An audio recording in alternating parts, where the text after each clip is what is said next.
Makan terus itu untuk pengantin. Oh, gimana?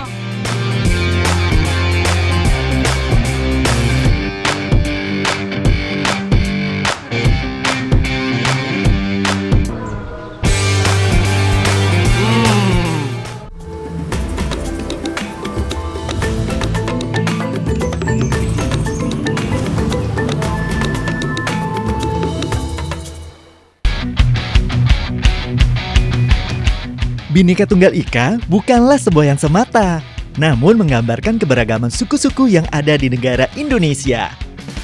Meskipun Indonesia terdiri dari beragam suku, ras, agama, dan budaya, bangsa Indonesia tetap menjadi satu kesatuan yang tak terpisahkan. Suku di Indonesia jelas ada banyak ya anak negeri, salah satunya suku Bajo. Suku Bajo ini unik karena tersebar di wilayah Indonesia. Tidak hanya ada di wilayah Wakatobi dan Labuan Bajo saja, tapi di Sulawesi Selatan juga ada perkampungan suku Bajo, tepatnya di daerah Bajo, Kabupaten Bone, Sulawesi Selatan. Anak negeri, suku Bajo tersebar di beberapa wilayah atau pulau di Indonesia. Salah satunya di sini, Kabupaten Bone, Sulawesi Selatan. Nah, kali ini saya akan mengeksplor adat, budaya, serta keunikan yang ada di Bone. Dan juga suku Bajo tentunya. Ikutin saya terus.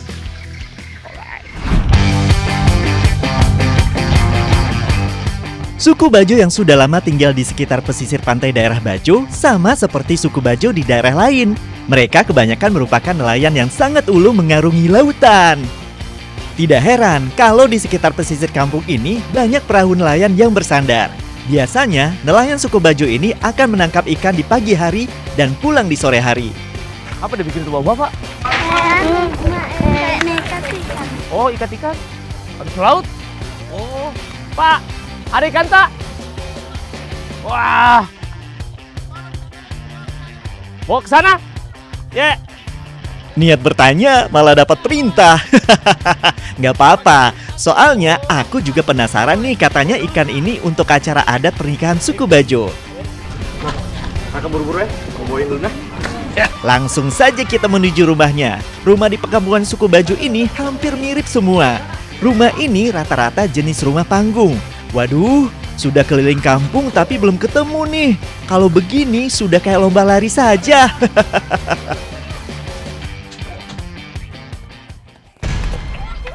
Waduh, gara-gara buru-buru nih jadi nabrak sepeda. Tapi untungnya ikannya aman dan tidak jatuh.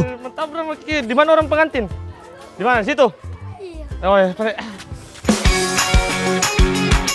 Berbekal informasi dari anak tadi, akhirnya ketemu juga nih sama rumah yang akan mengadakan acara pernikahan. Wah, ini ikannya. Iya.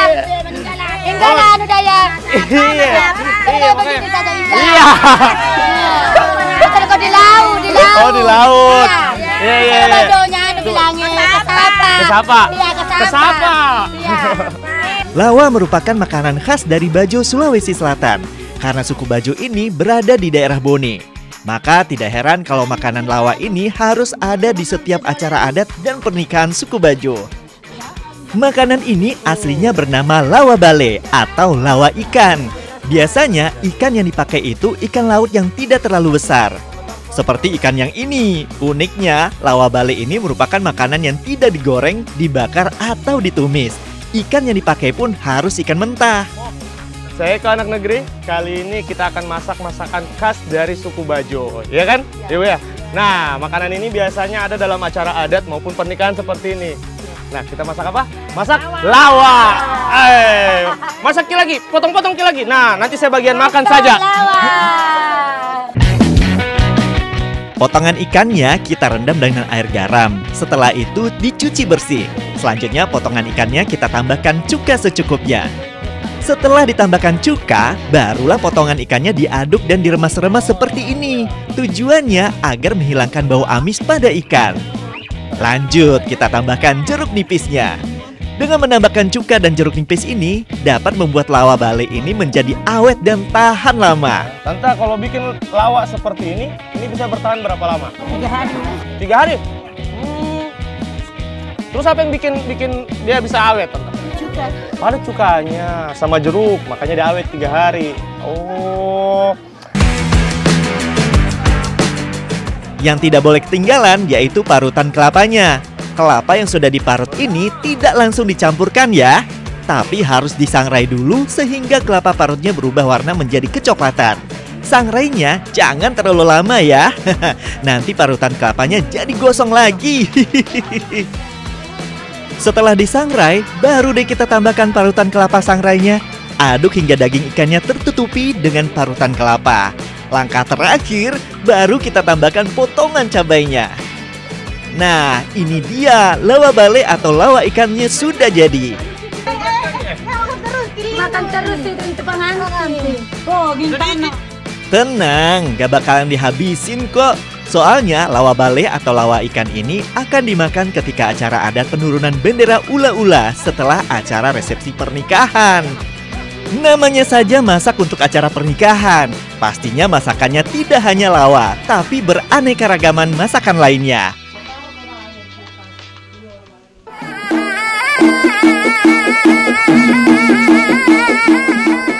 Ini dia pernikahan suku Bajo yang ada di daerah Bajo, Bone, Sulawesi Selatan.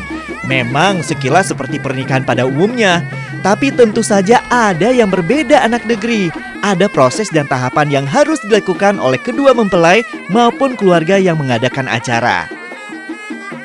Masyarakat Bajo masih kental dengan tradisi adat dan warisan leluhur. Salah satunya masih melakukan tradisi ritual ketika sedang melakukan acara pernikahan, yaitu pengibaran bendera ula-ula. Bendera ula-ula ini selalu ada dalam upacara fase kehidupan masyarakat Bajo. Bendera ula-ula ini berkibar saat ada acara hitanan, pernikahan, ketika seorang sakit dan meninggal dunia. Nah, ini dia yang membedakan pernikahan dari suku Bugis dan juga suku Bajo. Jadi kalau suku Bajo itu selalu memasang bendera ula-ula setiap pernikahannya. Sebab menurut masyarakat suku Bajo, bendera ula-ula ini sangat sakral. Karena ketika tidak memasang bendera ini, pernikahannya itu bisa tidak berjalan lancar dan juga masakan yang dimasak itu tidak akan sedap atau matang. Sebelum melangsungkan pernikahan suku Bajo, ada tradisi yang harus dilakukan oleh kedua calon pengantin, yaitu tradisi mapaci. Mapaci berasal dari kata pacing, yang berarti bersih. Mapaci merupakan upacara tradisi adat yang bertujuan untuk membersihkan kedua mempelai dari segala hal yang tidak baik yang dapat menjadi penghambat dalam melaksanakan adat pernikahan. Di dalam adat mapaci, ada yang harus disiapkan, yaitu bantal yang diletakkan di depan calon pengantin, sarung yang berlapiskan 7 lembar, daun pisang, daun nangka, dan tentunya daun paci. Sebelum menyelenggarakan adat mapaci, kedua calon mempelai wajib menghatamkan Al-Quran terlebih dahulu. Setelah khatam, baru dilaksanakan adat mapaci yang melibatkan seluruh keluarga besar dari kedua calon mempelai. Seperti biasa, pernikahan di daerah masih kental akan budaya dan tradisinya. Salah satunya ada iring-iringan mempelai pria menuju rumah mempelai wanita. Ketika keluar rumah, calon pengantin pria akan dilempar beras sebagai simbol kesuburan dan kemakmuran. Setelah itu, calon mempelai pria akan membawa berbagai barang seserahan. Nah, ketika mempelai pria sampai di rumah, akan disambut keluarga mempelai wanita, lengkap dengan iringan gendrang bajo. Gendrang bajo ini akan dimainkan setiap upacara adat di suku Bajo. Setelah sah menjadi pengantin, kedua mempelai akan menuju tempat pelaminan. Loh, pasti bingung ya, kenapa di pelaminan ada 2 pasang pengantin?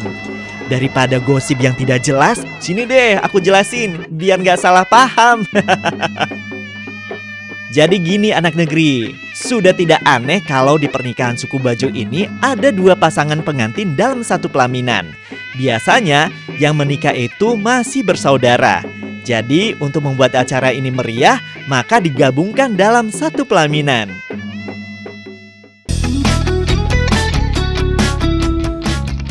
Sudah selesai acaranya. Kata siapa?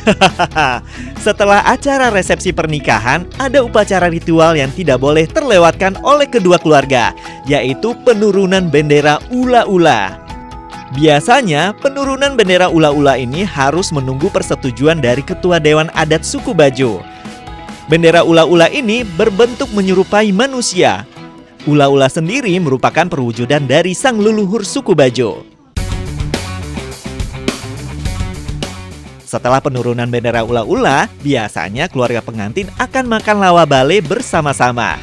Ini tuh lawa bale yang dimasak kemarin. Walaupun sudah lama, tapi lawa bale ini tetap segar dan tidak basi. Tidak mengherankan kalau lawa bale ini biasa dijadikan bekal oleh nelayan ketika mencari ikan di laut. Lawa ini menggunakan ikan mentah dan mudah dibuatnya. Jadi praktis untuk dijadikan bekal.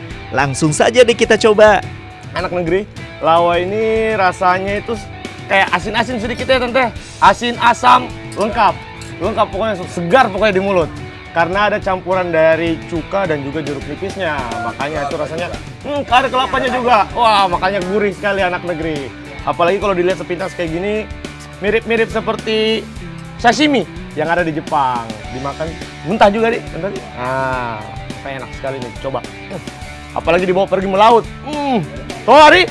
Wah. Lawa bale ini rasanya asem, asin dan gurih anak negeri. Karena memakai ikan mentah, lawa bale ini sering disebut sashiminya orang Bugis.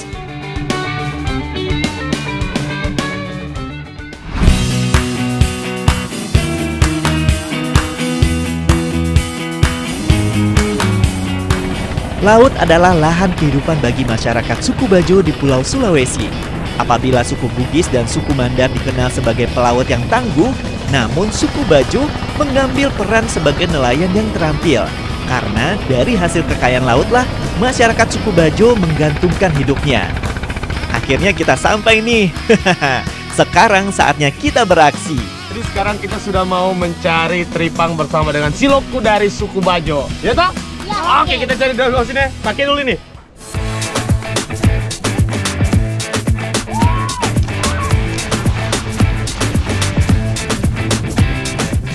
Untuk mencari teripang di laut, tidak perlu menggunakan alat-alat khusus. Cukup menggunakan Google kacamata renang dan tentunya kemampuan untuk berenang ya. Teripang hidup tersebar di perairan laut di Indonesia. Nah, salah satunya laut yang ada di Lampung. Habitat teripang biasanya hidup di terumbu karang maupun di pasir, di kedalaman 1-20 meter. Wah, sulit juga ya mencari teripang, apalagi kalau arus bawah lautnya sedang besar. Jadinya ya ke bawah arus mulu nih. Wah, akhirnya nemu juga nih teripangnya. Tuh, lihat teripangnya ada yang di pasir dan ada pula yang nempel di terumbu karang. Langsung saja kita ambil. Wih, dapat! Mana nih? Wah, itu dia. Cari lagi, cari. Sekilas teripangnya sudah kayak mati, tapi teripang ini hidup ya. Teripang memang gerakannya lambat, mirip seperti siput maupun bekicot. Teripang biasa hidup pada dasar pasir, alga maupun terumbu karang yang masih hidup maupun yang sudah mati. Karena sering bersembunyi di pasir, alga atau lamun laut, jadinya sulit untuk mencari teripang ini. Apalagi kalau cuaca dan arus laut yang tidak bersahabat, jadi makin sulit mencarinya.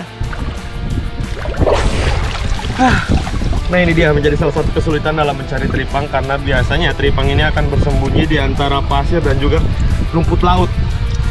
Susah sekali dicari. Ayo cari lagi sekitar rumput laut itu. Kalau di laut sekitar Sulawesi Selatan, biasanya teripang akan ditemukan di kedalaman 1-5 meter saja. Teripang memang banyak jenisnya, namun yang paling banyak ditemukan di perairan Sulawesi Selatan yaitu jenis teripang hitam. Bentuknya mirip timun, namun warnanya hitam kecoklatan. Ayo anak-anak, kita cari lagi. Tapi kok Fahmi kemana ya? Kok dari tadi nggak terlihat?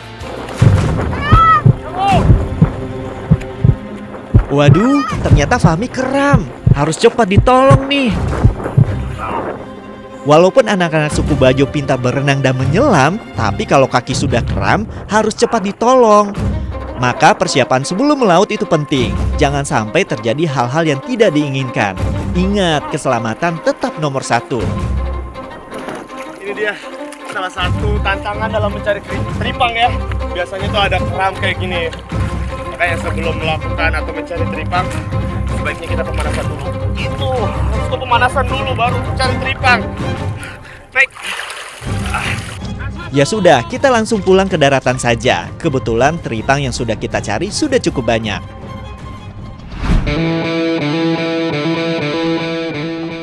Teripang yang baru kita cari dari laut tidak bisa langsung diolah. Harus melewati beberapa tahapan agar teripang ini bisa dikonsumsi atau dijual di pasaran. Teripang yang besar-besar ini kita bersihkan isi dan kotorannya dulu ya. Caranya sih gampang, mirip seperti membersihkan ikan. Bagian bawah teripangnya kita belah menggunakan pisau, lalu kita keluarkan bagian isi dan kotoran teripangnya. Teripang yang sudah dicuci bersih ini langsung kita rebus dengan menggunakan air yang mendidih. Tujuan perebusan ini agar teripang yang sudah besar-besar ini menjadi lebih kecil dan mudah untuk diolah. Selain itu, perebusan ini juga berfungsi untuk membuang zat-zat berbahaya maupun bakteri yang masih menempel pada tubuh teripang. Setelah direbus, tidak langsung dijemur ya, masih ada proses penggaraman teripangnya terlebih dahulu. Jadi nih, teripang ini kita campurkan dengan garam yang cukup banyak. Tujuannya, penggaraman ini tidak lain tidak bukan agar teripang ini lebih bagus dan lebih awet tentunya.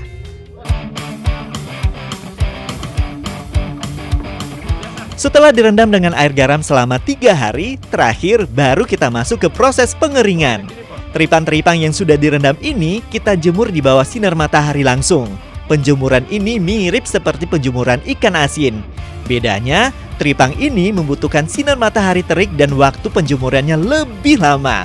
Biasanya membutuhkan waktu paling cepat 3 hari. Bahkan bisa sampai 1 minggu tergantung kondisi dan cuaca. Wih, jadi berapa lama Kim menunggu ini Pak dijemurnya? Terkadang 4 hari. 4 hari? Tergantung dari cuaca. Lamanya di anak negeri. Jadi teripang ini bukan cuma bisa diolah menjadi bahan makanan ya Pak ya, tapi diolah juga menjadi salah satu bahan utama kosmetik. Ya, dan juga diolah menjadi kapsul atau cangkang kapsulnya. Toh, Pak toh? Jadi orang kalau mau minum obat itu pakai kapsul itu dari teripang.